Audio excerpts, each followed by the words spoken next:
Hi friends, எல்லாருக்கும் வணக்கம். Welcome back to சித்து சமையல். இன்றைக்கி நம்ம சித்து சமையலில் சிக்கன் ரோஸ்ட் என்னோட ஸ்டைலில் கொஞ்சம் யூனிக்கான மெத்தடில் எப்படி செய்யுதுன்னு சொல்லி பார்க்க போகிறோம்.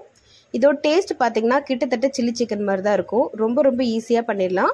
சரி வாங்க, இது எப்படி செய்யுதுன்னு சொல்லி பார்க்கலாம். வாங்க இப்போ நம்ம டேரெக்டாக வீடியோக்குள்ளே போகலாம். இது செய்யறதுக்கு முதல்ல ஒரு பேனில் 2 டேபிள் ஸ்பூன் அளவுக்கு எண்ணெய் சேர்த்துக்கிறேன். எண்ணெய் சூடானதும் இதில் ஒரு 15 போல் பூண்டை நல்லா பொடியாக நறுக்கி வச்சுருக்கேன். இதை சேர்த்துட்டு லைட்டாக வறுத்துக்கலாம். அடுத்ததா இது கூட 1/2 கிலோ சிக்கன் சேர்த்துக்கிறேங்க. சிக்கனில் கொஞ்சம் கூட தண்ணி இல்லாமல் நல்லா வடித்து எடுத்துக்கோங்க. ஏன்னா இந்த ரெசிபிக்கு நம்ம தண்ணி சேர்க்க போகிறது இல்லை. இந்த சிக்கன்லேருந்து விட்டு வர தண்ணி மட்டும் தான் நம்ம யூஸ் பண்ண போகிறோம். ஸோ அதனால் தண்ணி எதுவுமே இல்லாமல் இந்த சிக்கனை சேர்த்துட்டு அந்த எண்ணெயிலே கொஞ்சம் நேரம் வதக்கிக்கலாம். 1 நிமிஷம் அந்த எண்ணெயிலே வதக்குனதுக்கு அப்புறமா இது கூட இதுக்கு தேவையான அளவுக்கு உப்பு, 1/2 டீஸ்பூன் மஞ்சள் தூள், 1 டீஸ்பூன் இஞ்சி பூண்டு விழுது, இது எல்லாத்தையுமே சேர்த்துட்டு நல்லா கலந்து விட்டுட்டு இதை மூடி வச்சு ஃபுல்லாக சிம்மில் வச்சு 10 நிமிஷம் வரைக்கும் வேக வைக்க போகிறோம். ஃபஸ்ட்டு ஒரு 5 நிமிஷம் வரைக்கும் வேக வச்சுட்டு இதை ஓப்பன் பண்ணி நல்லா ஒரு வாட்டி கிண்டி விட்டுறேன். பாருங்கள், 5 நிமிஷத்துலேயே தண்ணி எல்லாமே கொஞ்சம் விட்டு பிரிஞ்சு வந்திருக்கு. சிக்கனும் லைட்டாக வதங்க ஆரம்பிச்சிருக்கு. எதுக்காக நான் ஃபுல்லாக சிம்மில் வச்சு பண்ண சொல்கிறேன்னு பார்த்தீங்கன்னா, இதுக்கு அடிஷ்னல் நம்ம தண்ணி எதுவுமே சேர்க்க போகிறதில்ல. இந்த சிக்கன்லேருந்து விட்டு வர தண்ணியில் தான் நம்ம குக் பண்ண போகிறோம்னு சொன்னேன்ல.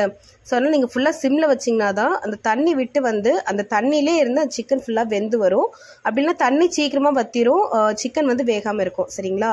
ஃபஸ்ட்டு ஒரு 5 நிமிஷம் கழித்து ஓப்பன் பண்ணி கிண்டி விட்டதுக்கப்புறமா மறுபடியும் ஒரு 5 நிமிஷம் மூடி வச்சு மறுபடியும் குக் பண்ணிக்கிட்டேன். இப்போ பாருங்கள், தண்ணி எல்லாமே கொஞ்சம் வத்தி வந்திருக்கு. இந்த ஸ்டேஜில் நம்ம மசாலா பொருட்கள்லாம் சேர்த்துக்கலாம். 3/4 டீஸ்பூன் தனி மிளகாய்த்தூள் சேர்த்துக்கிறேன். நீங்கள் காஷ்மீர் மிளகாய்த்தூள் சேர்த்துக்கிறதா இருந்தால் 1 டீஸ்பூன் சேர்த்துக்கோங்க. இது கூடவே 1/2 டீஸ்பூன் தனியாத்தூள், 1/4 டீஸ்பூன் சீரகத்தூள் சேர்த்துட்டு நல்லா கலந்து விட்டுடலாம். ஒரு தடவை நல்லா கலந்து விட்டதுக்கப்புறமா இது கூட ஒரு தக்காளியை அரைச்சி பேஸ்ட் ஆக்கி சேர்த்துக்கிறேன்.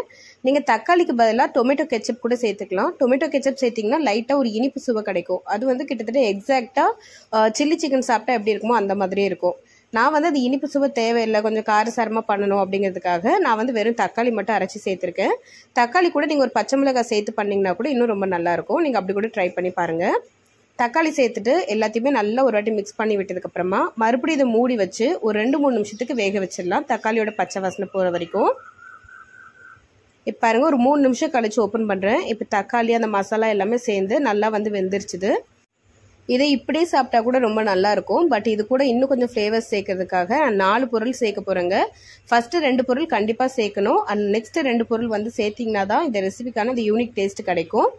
இது கூட 1/4 டீஸ்பூன் மிளகுத்தூள், 1/2 டீஸ்பூன் கரம் மசாலா தூள் சேர்த்துட்டு நல்லா ஒரு வாட்டி மிக்ஸ் பண்ணி விட்டுட்டு இதில் பார்த்தீங்கன்னா ஒரு பெரிய வெங்காயத்தை இந்த மாதிரி ரஃபாக கட் பண்ணியிருக்கேன். அதாவது தனித்தனி இதழ்களாக எடுத்து வச்சுருக்கேன். இதை சேர்த்துட்டு இது கூடவே பாதி போல் குடமிளகாவையும் சும்மா இந்த மாதிரி சின்ன சின்ன க்யூபாக கட் பண்ணியிருக்கேன், அதையும் சேர்த்துக்கிறேன். இந்த வெங்காயமும் குடமிளகாவும் சேர்த்தா தான் இந்த ரெசிபிக்கான இந்த யூனிக் டேஸ்ட் கிடைக்கும். ஸோ கண்டிப்பாக சேர்த்துக்கோங்க. இது சேர்த்துட்டு நல்லா கலந்து விட்டுட்டு ரொம்ப நேரம் வேகலாம் வைக்கக்கூடாது. ஃபுல்லாக சிம்மில் வச்சுட்டு மூடி வச்சு 1 நிமிஷம் வரைக்கும் அப்படியே விட்டுருங்க. அப்போ தான் இந்த கேப்சிகமோட ஃப்ளேவரும் அந்த வெங்காயத்தோட ஃப்ளேவரும் இந்த சிக்கனில் நல்லா இறங்கி சூப்பராக இருக்கும். 1 நிமிஷம், கரெக்டாக 1 நிமிஷம் கழிச்சு இதை ஓப்பன் பண்ணிவிட்டு நல்லா ஒரு வாட்டி மிக்ஸ் பண்ணி பாருங்கள். ஃப்ளேவர்ஸ் சும்மா வீடே மணக்கும், அந்தளவுக்கு நல்ல கம வாசனையாக இருக்கும். இப்போ இதுக்கு மேலே கொஞ்சமாக கொத்தமல்லி இலை அப்படின்னா வெங்காயத்தாள் சேர்த்துட்டு ஸ்டவ் ஆஃப் பண்ணிடுங்க. அவ்வளோதாங்க, ரொம்ப யூனிக்கான டேஸ்ட்டில் நம்ம சிக்கன் ரோஸ்ட் சூப்பராக ரெடி ஆயிடுச்சுது. இது நீங்கள் கண்டிப்பாக ஒரு நாள் செஞ்சு பாருங்கள். உங்கள் வீட்டில் இருக்க எல்லாருக்குமே ரொம்ப பிடிக்கும். நீங்களும் இந்த ரெசிபி உங்கள் வீட்டில் செஞ்சு பார்த்துட்டு எப்படி இருக்குன்னு சொல்லி எனக்கு மறக்காமல் கமெண்ட்டில் ஷேர் பண்ணுங்கள். இந்த வீடியோ நிச்சயமாக உங்கள் எல்லாருக்குமே ரொம்ப பிடிச்சிருக்கும்னு நினைக்கிறேன். பிடிச்சதுன்னா இப்போமே இந்த வீடியோக்கு ஒரு லைக் பண்ணிவிட்டு இன்னும் நீங்கள் சித்து சமையல் சப்ஸ்கிரைப் பண்ணாமல் இருந்தீங்கன்னா இப்போமே சப்ஸ்கிரைப் பண்ணிக்கோங்க. இன்னும் வேறு ஒரு சூப்பரான வீடியோடு உங்களை சந்திக்கிறேன். அது வரைக்கும் டாடா பாய்.